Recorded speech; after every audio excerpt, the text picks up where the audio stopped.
Is advertising for KDP worth it? That's the question I hope to answer on this actual video and a heck of a lot more. And for those of y'all that don't know me, my name is Hurricane Liz, and I'm really super excited about this for one of several reasons. First and foremost, upon my investigation, I found that running ads for KDP is sort of like when your trainer tells you not to eat that pizza. And obviously, what are you gonna do? It's really hard to turn that delicious, yummy pizza away. After all, it's calling your name, Liz, eat me. And at the end of the day, when they ask, was it worth it eating that pizza?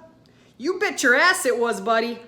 And let's face it, it's much the same as running KDP ads. The numbers don't usually end up the way we like them. However, they give us a load of information about ourselves that can provide extremely useful. And I'm certain that if you can understand that, you certainly understand the necessity of running KDP ads in today's landscape. So today we're gonna talk about all the different variables that come into mind when running these ads and what exactly can happen even from an experienced marketer like myself. Take a look at these actual screenshots of the earnings that I've had on just one private label product running ads. You're gonna notice that they're pretty monstrous, almost $500,000 in total sales.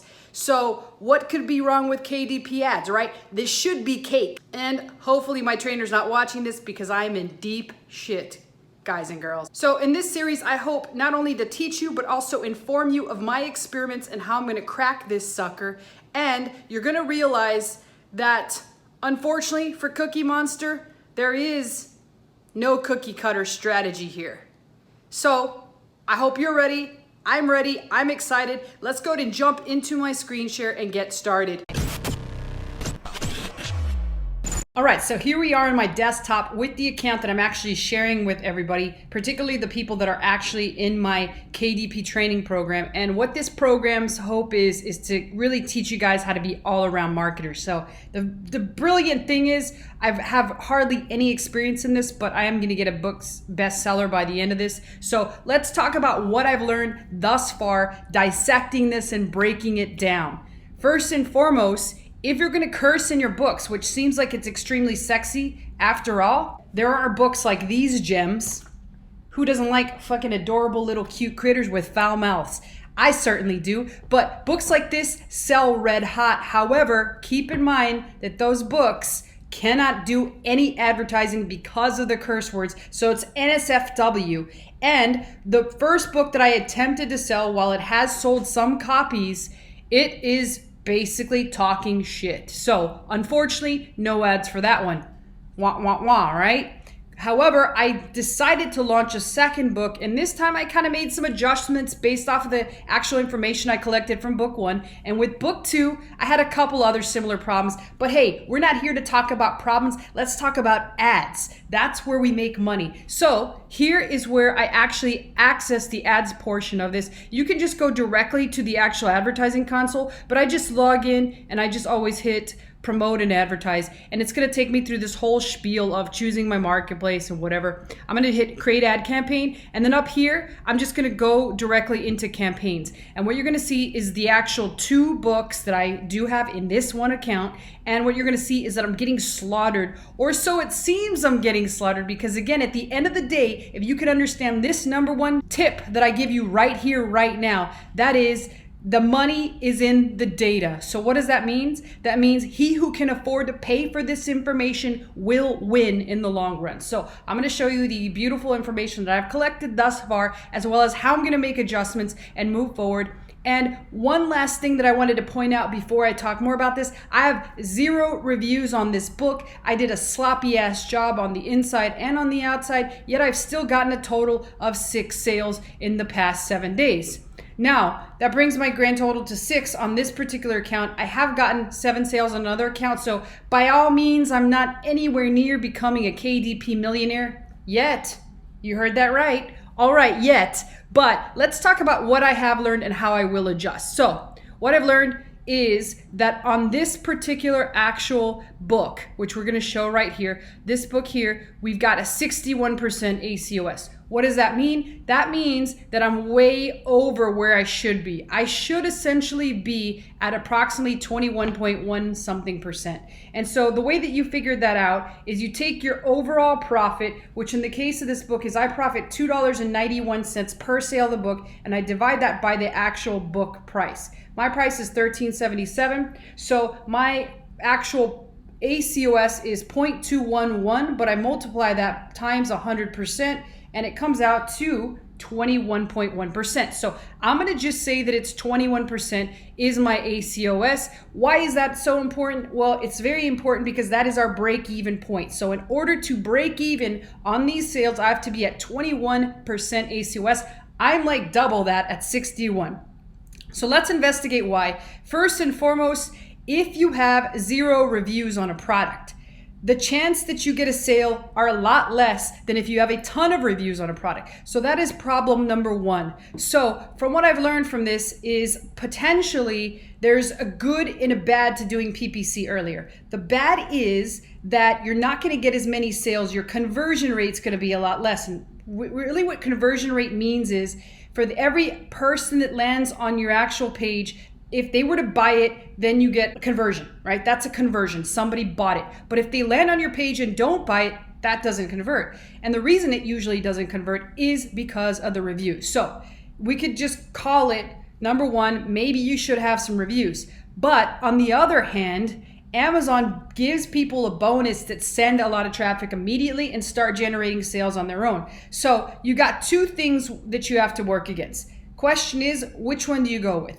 For this particular experiment, I decided to go with a lot of traffic. Let's just gunsling out there. After all, it's my money. I'm trying it. I am trying it so that you guys can learn. So what can we learn from this? Well, we can learn that if you have a book right now that you have reviews on and has been selling somewhat well without advertising, then yes, you should start it up. However, if you have a brand new book and you have a low budget, then you probably should wait until that book at least proves itself to at least be good enough in order for you to start advertising. So I'm still going to run these crazy experiments and you guys can watch along, but before we jump into the goods here, again, remember the book has 0 reviews. It's brand new. So let's go ahead and talk about what happened here. Okay, so what is the game plan? Well, first and foremost, you're going to notice that I have 2 actual campaigns here. One is set up to be auto and the other is manual. So what does that mean? Well, simple breakdown is manual are words that I chose to run and auto are words that Amazon chose to run.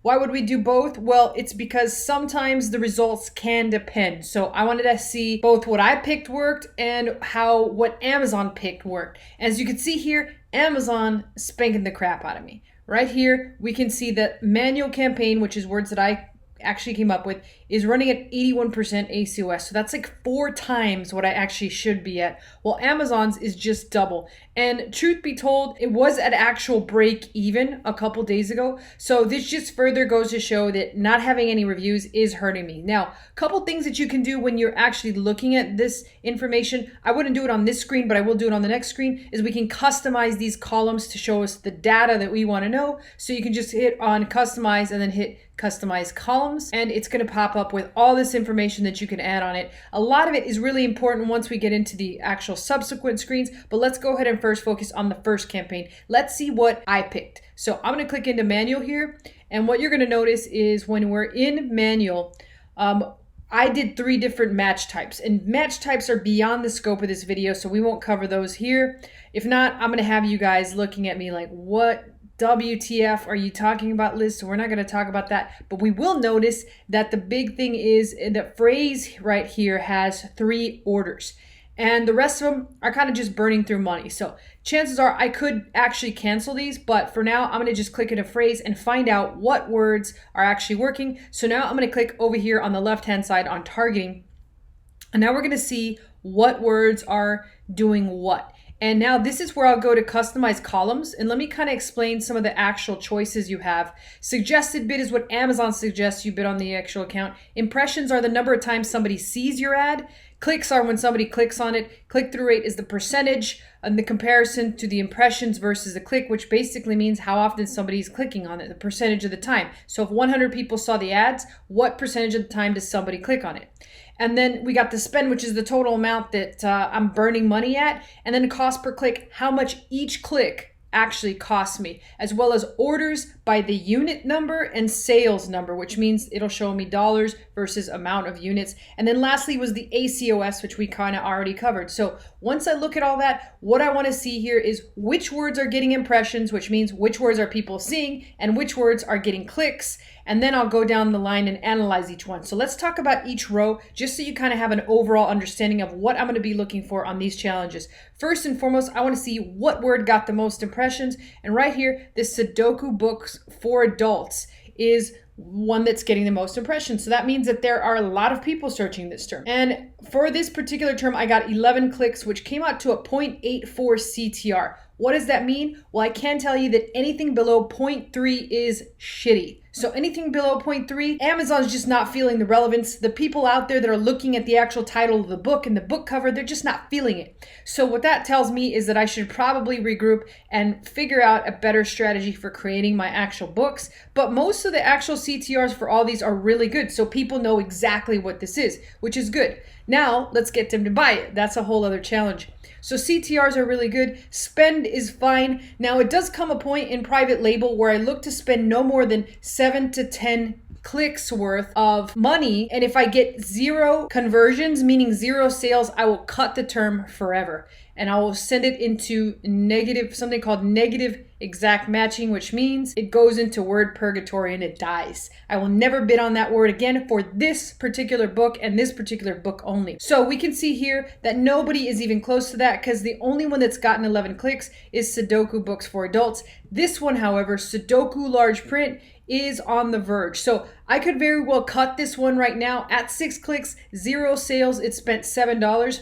That's what I'm probably going to do because it just goes to show the word is not worth pursuing anymore for this particular book. That doesn't mean you forget about the word for your other books. You just actually forget it for this particular book. So, all right, that seems like to be pretty good. The CTR is great. The spend, there's nothing over 7 other than this one that got no sales. So I already cut that one. Then I can clearly see my cost per clicks as well as the number of orders and the total amount of sales that it's generated and the ACOS. So even for my top term here, I'm still at 31% ACOS, which is 10% higher than what I want to be at. So this actual campaign is really so far a dud. So what I could do is just either do one of two things. I could pause all these keywords, keep this good one, allow it to roll, or I could just go and create a separate campaign with this one that's gotten an actual sale and pause the rest of them and just throw a lot of money at this one word since my book is converting for it. That's a possibility. I'm not sure yet what I'll do, but I'll keep you guys in the loop. So now let's go ahead and jump into the other batch campaign, which is the auto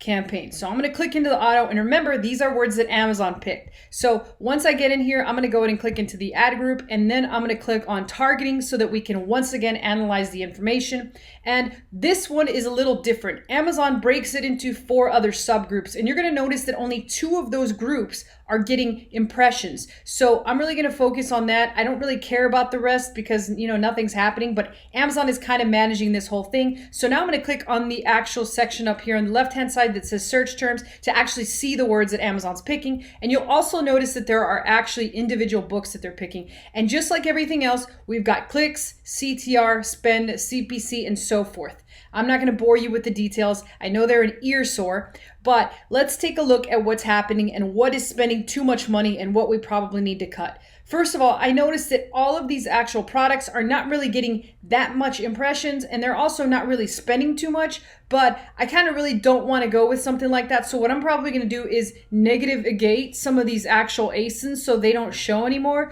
but then Amazon might just bring in some more ASINs. So what I'm going to do is I'm going to really just focus right here on looking for winners and then lowering my bid on this Autosuggest so that it doesn't spend as much, particularly on these books.